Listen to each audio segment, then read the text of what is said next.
Class 10th के प्यारे छात्र, आज हम लोग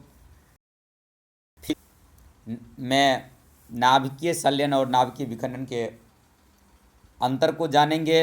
संलयन का मतलब होता है जुड़ना और विखंडन का मतलब होता है टूटना। तो नाभिकीय संलयन में एक पहला पॉइंट हम लोग लिखेंगे कि दो हल्के नाभिक परस्पर जुड़कर एक भारी नाभिक का निर्माण करता है। दो हल्के नाभिक जुड़कर एक भारी नाभिक का निर्माण करता है। और विखंडन में लिखेंगे एक भारी नाभिक टूटकर दो हल्के नाभिकों में बंट जाता है। एक भारी नाभिक टूटकर दो हल्के नाभिकों में बंट जाता है। संलयन में लिखेंगे कि अत्यधिक ताप पर संपन्न होता है। संलयन जो है, नाभिकीय संलयन जो है वह अधिक ताप पर संपन्न होता है।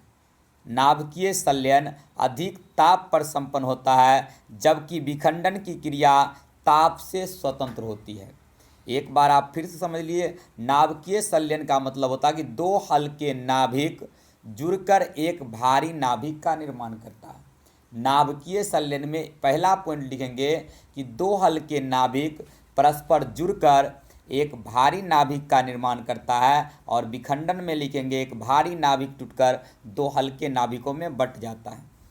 नाभिकीय संलयन में दूसरा पॉइंट लिखेंगे कि नाभिकीय संलयन अत्यधिक ताप पर संपन्न होता है, मतलब अधिक ताप पर संपन्न होता है। और विखंडन की क्रिया ताप से स्वतंत्र होती है।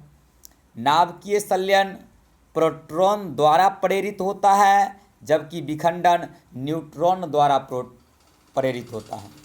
नाभिकीय संलयन प्रोटॉन द्वारा प्रेरित होता है, जबकि नाभिकीय विखंडन न्यूट्रॉन द्वारा प्रेरित होता है।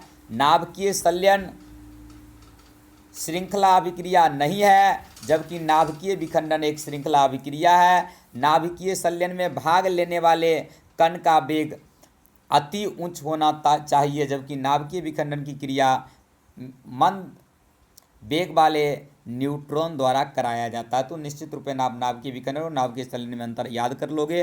अब है अच्छे ईंधन की विशेषता।